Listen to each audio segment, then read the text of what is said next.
श्री गणेशाय नमः। नमस्कार दोस्तों, ये राशिफल चंद्र राशि पर आधारित है। चंद्रमा मन का कारक है।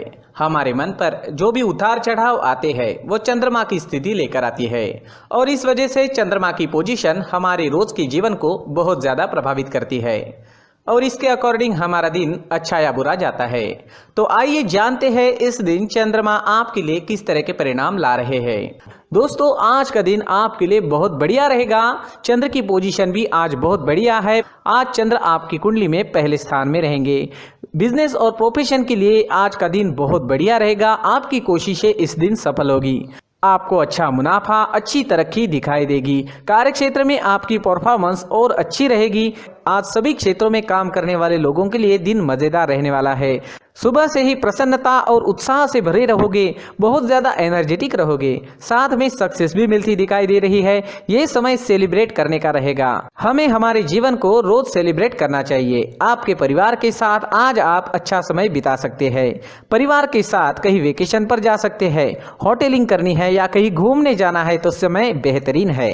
इस दिन आपको अपने परिवारजनों की खुशी के लिए, उन्हें आनंदित करने के लिए उनके साथ समय बिताना जरूरी रहेगा। इस दिन आप और आपके पार्टनर के बीच जो रिलेशन है वो और मजबूत बनेंगे। दाम्पत्य जीवन के हिसाब से सारी परिस्थितियां अनुकूल है। पुरानी कुछ खटास चल रही है तो दूर करने के प्रयास जरूर करें। समय आपके पक्ष में है। घर परिवार में शांति, खुशहाली और आनंद से भरा माहौल रहेगा। ये समय किसी चीज की खरीदारी करने के लिए भी काफी अच्छा है, तो आप कोई बड़ी चीज भी इस दिन खरीद सकते हैं। अगर पर्सनल लाइफ की बात करें, लव लाइफ की बात करें तो लव लाइफ के लिए भी ये दिन अच्छा है। ये दिन आपके संबंधों को अगले स्तर पर पहुंचाने के लिए बिल्कुल सही रहेगा। अगर आप सिंगल है तो किसी के साथ संबंध जोड़ सकते हैं और अगर आप पहले से ही किसी से जुड़े हुए हैं तो शादी के लिए प्रस्ताव रख सकते हैं। आपके माता पिता के सामने शादी के लिए प्रस्ताव रखना है तो सफलता मिल सकती है। समय हर तरह से अनुकूल रहेगा। इस वक्त कोई नया व्यक्ति आपके जीवन में आने की संभावना भी बनी हुई है। किसी भी जोड़ीदार का चयन करते वक्त तात्कालिक आकर्षण पर ना जाए, बल्कि ये जानने की कोशिश करें कि क्या वह व्यक्ति आपके भविष्य के लिए अनुकूल है। स्टूडेंट्स के लिए भी ये समय शुभ रहेगा। पढ़ाई में कंसंट्रेट कर पाओगे। इस समय विद्या ग्रहण करना आपके लिए आसान नजर आ रहा है। भाग्य का साथ और आपका परिश्रम आपके लिए रंग लेकर आएगा। इस समय में आप मेहनती रहोगे और लगन के साथ काम करोगे। भाग्य भी साथ दे रहा है तो सफलता आपको जरूर मिलेगी।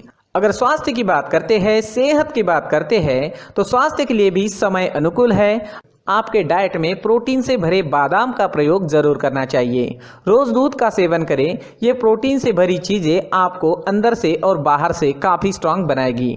तेल, शक्कर, चाय, कॉफी, इन चीज़ों का कम से कम सेवन करें और पिज्ज़ा, बर्गर जैसे फास्ट फूड को अपने डाइट से बाहर रखें ताकि आप स्वस्थ और मस्त रह सकें। अगर आप पूरी तरह से स्वस्थ व्यक्ति है तो कभी बीच में अगर फास्ट फूड का सेवन आप करते भी है तो कोई फर्क नहीं पड़ेगा, लेकिन जो लोग बीमार है उन्हें इन चीज़ों से दूर ही रहना चाहिए। तो दोस्तों, खान पान अच्छा रखें, सुबह का टहलना जारी रखें। इस दिन ऑरेंज रंग का इस्तेमाल करना आपके लिए अच्छा रहेगा और 9 अंक इस दिन आपके लिए लकी साबित हो सकता है। दोस्तों, ये राशिफल चंद्र राशि पर आधारित है। कभी कभी हमारी पर्सनल कुंडली में बाकी ग्रहों की पोजीशन कुछ इस तरह की होती है कि आपके राशिफल परिणाम में बदलाव दिख सकता है। इसलिए राशिफल को एक मार्गदर्शन के तौर पर लिया जाए तो ज्यादा अच्छा रहेगा। दोस्तों, सभी राशि के लोगों के लिए जीवन में आगे बढ़ने के लिए कुछ जरूरी बातें वीडियो में आगे बताई गई है, तो वीडियो आगे जरूर देखें। नमस्कार दोस्तों, व्यक्ति को अपने जीवन में सफल होने के लिए मेहनत के साथ साथ भाग्य का साथ होना भी बहुत ही आवश्यक होता है। अगर व्यक्ति का भाग्य उसका साथ देता है तो कम मेहनत में ही अधिक सफलता प्राप्त होती है। परंतु कई बार ऐसा देखा गया है कि व्यक्ति के जीवन में कई ऐसी घटनाएं घटित होती है जिसकी वजह से उसको बहुत सारी परेशानियों का सामना करना पड़ता है और इस स्थिति में व्यक्ति को बिल्कुल भी समझ नहीं आता कि ऐसा क्यों हो रहा है। दरअसल आपके घर में ही कुछ ऐसी चीजें होती है जो हमारे भाग्य को प्रभावित करती है, हमारे जीवन को प्रभावित करती है और उन चीज़ों के आसपास होते हुए भी हमें वो चीज़ें नज़र नहीं आती। वह चीज़ें हमारे चारों तरफ एक अजीब सा घेरा बनाकर रखती है, परंतु हम उसको नहीं देख पाते। इन चीज़ों से हमारे घर में और हमारे जीवन में नकारात्मकता फैलती है, जिसकी वजह से हमें नुकसान उठाना पड़ता है, जिसकी वजह से हमें भारी नुकसान उठाना पड़ता है। हम पूरी तरह से कंगाल हो सकते हैं। दोस्तों, काफ़ी लोगों को इस तरह की आदत होती है, कहीं से भी बाहर से आते हैं, कहीं भी जूते चप्पल फेंक देते हैं, कहीं पर भी उतार देते हैं। कुछ लोग तो घर के एंट्री के मेन डोर के सामने ही जूते या चप्पल डायरेक्टली उतार देते हैं। दोस्तों, ध्यान रखें, जूते चप्पल हमेशा साफ सुथरे रखें और उनको उनकी जगह पर रखें। उनके लिए एक स्थान बनाएं, उस स्थान पर रखें। अगर कोई व्यवस्था उनके लिए की है तो बहुत ही अच्छी बात है, वहां पर उन्हें रखें, साफ सुथरा रखें। जूते चप्पलों को उनकी जगह पर कुछ इस तरह से रखें कि वो देखने में भी अच्छी लगे। अगर वो चीजें देखने में अच्छी लग रही है तो फिर उनसे नेगेटिव एनर्जी उत्पन्न होने की संभावना बिल्कुल भी नहीं रहेगी। तो दोस्तों, इस बात का ध्यान जरूर रखें। साथ ही दोस्तों, एक और बात है जिस पर आपको ध्यान देना बहुत जरूरी होता है। हमारे घर के छत के ऊपर जिन चीजों का हमें काम नहीं होता है उन्हें हम घर के छत के ऊपर रख देते हैं। ऐसा करते करते देखेंगे तो घर के छत के ऊपर कबाड़ जमा दिखता है। जी हाँ, जो चीजें हमें लगता है आगे जाके हमारे काम में आ सकती है वो हम घर के ऊपर रख देते हैं, लेकिन वो चीजें तो काम में नहीं आती, हमारे जीवन पर वो चीजें बहुत ही गहरा निगेटिव इफेक्ट डालती है, क्योंकि ये चीजें हमें कहीं ना कहीं हमारे जीवन में पीछे रखेगी। इस वजह से घर के छत को पूरी तरह से साफ रखें, पूरी तरह से साफ सुथरा रखें, क्लीन रखें। साथ ही दोस्तों, हम हमेशा देखते हैं घर के ऊपर जाने के लिए जो सीढ़ियां हैं, उन सीढ़ियों के नीचे जो जगह होती है वहां पर सामान हमेशा रख दिया जाता है। वो जगह ही ऐसी है कि सामान को खींच ही लेती है, वहां पर आपको कुछ ना कुछ सामान मिलेगा ही। अगर हम सीढ़ियों के नीचे सामान रखते हैं तो हमारी उन्नति होना बहुत ही मुश्किल है। जी हाँ, सीढ़ियों के नीचे कूड़ा कचरा कबाड़ अगर हम जमा करके रखते हैं, कोई भी सामान रख देते हैं, तो उस वजह से माँ लक्ष्मी हम पर प्रसन्न नहीं होती, माँ लक्ष्मी हमारे घर में आने की संभावना बहुत ज़्यादा कम हो जाती है। तो दोस्तों, इन चीज़ों पर ध्यान रखें। हमारे घर की जो सीढ़ियाँ होती है उनके नीचे की जगह हमेशा साफ सुथरी रखें, क्लीन रखें। साथ ही दोस्तों, अगर आपके घर में ऐसी कोई चीज मौजूद है जिसका आपको काम नहीं है, जैसे टूटे फूटे बर्तन, आईना, तस्वीरें, इलेक्ट्रॉनिक सामान, सोफा, कुर्सी, टेबल, पलंग, घड़ी, झाड़ू, गमला इत्यादि, तो आप इन सामानों को अपने घर से तुरंत ही बाहर निकाल दीजिए, वरना इससे आपको बहुत बड़ी परेशानी हो सकती है।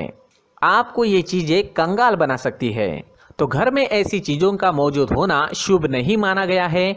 इससे धन की देवी माता लक्ष्मी जी का प्रवेश घर में नहीं होता है। इन चीजों से आपके घर में नकारात्मक ऊर्जा का संचार होता है और जिस वजह से व्यक्ति को मानसिक समस्याओं का सामना भी करना पड़ता है।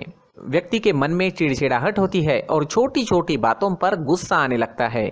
आप जो भी कार्य करते हैं उसमें आपका मन नहीं लग पाता है। इस व्यक्ति का जीवन घर में मौजूद इन चीजों की वजह से अंधकार में डूबने लगता है। इसलिए आपको घर में बिना काम की चीजें, कूड़ा कचरा नहीं रखना है। दोस्तों, एक और खास बात है, हमारे घर में मकड़ी का अगर जाला है तो वो बिल्कुल भी शुभ नहीं है। जी हाँ, वो अशुभ माना जाता है। घर में मकड़ी का जाला होना अशुभ है। इससे आपके अच्छे दिन भी बुरे दिनों में बदल सकते हैं, क्योंकि मकड़ी अपना जाल शिकार को फंसाने के लिए बनाती है। और अगर आपके घर में मकड़ी का जाला है तो इससे घर में नकारात्मक ऊर्जा का प्रभाव अधिक बनता है और वास्तुशास्त्र के अनुसार इससे सकारात्मक ऊर्जा का नाश होना शुरू हो जाता है। दोस्तों, मुख्य द्वार भी हमेशा साफ सुथरा रखें। मुख्य द्वार को हमेशा सजाया जाता है, क्योंकि मुख्य द्वार से ही हमारे घर में लक्ष्मी का प्रवेश होता है। तो मुख्य द्वार को साफ सुथरा रखें और सजा कर रखें तो बहुत अच्छा रहेगा। इससे मानसिक रोग और घर की परेशानियां दूर हो जाएगी, धन की कोई कमी नहीं रहेगी और इसके साथ साथ आय के नए स्रोत भी खुलने लगेंगे। इसी के साथ और कुछ चीज़ें हैं, जैसे टूटी फूटी जो भगवान की मूर्तियां होती है वो हमारे घर में नहीं रखनी चाहिए। साथ ही जो भगवान के पुराने फोटो है जो जमा करके रखे हुए होते हैं, तो दोस्तों वो चीज़ें नहीं रखनी चाहिए। जो भगवान के फोटो या भगवान की मूर्तियां जो घर के मंदिर में हैं, बस वहाँ तक सीमित है। अगर आपके घर के शोकेस में भी वो मूर्तियां रखी है, कुछ फोटो रखे थे, उन्हें भी साफ करते रहना चाहिए। जिन चीज़ों को हम मेंटेन नहीं कर पाते, साफ नहीं रख पाते, उन चीज़ों को घर से हटा देना ही आपके लिए अच्छा रहेगा। साथ ही दोस्तों कुछ तस्वीरें हैं, जैसे डूबते नाव की तस्वीर या फिर झगड़े की तस्वीर या फिर कुछ ऐसी तस्वीरें होती है जो देखते ही हमें समझ में आ जाता है कि ये तस्वीर निगेटिविटी दर्शा रही है। इस तरह की तस्वीर भी आपको आपके घर में नहीं रखनी है। जी हाँ, इस तरह की तस्वीर लगाने से भी हमारे जीवन में उसी तरह की घटनाएं घटित होना शुरू हो जाता है। हर एक चीज़ हमारे घर की हम पर प्रभाव डाल रही है, तो इन चीज़ों को ध्यान में आपको रखना होगा। तो दोस्तों कुछ ऐसे छोटे मोटे बदलाव करके हम हमारे जीवन में खुशियाँ ला सकते हैं, तरक्की ला सकते हैं, धन ला सकते हैं, माँ लक्ष्मी जी का प्रवेश हमारे घर में हो सकता है। तो इन चीज़ों को ज़रूर आजमाएं। इस तरह के बदलाव आप आपके घर में ज़रूर करें। धन्यवाद।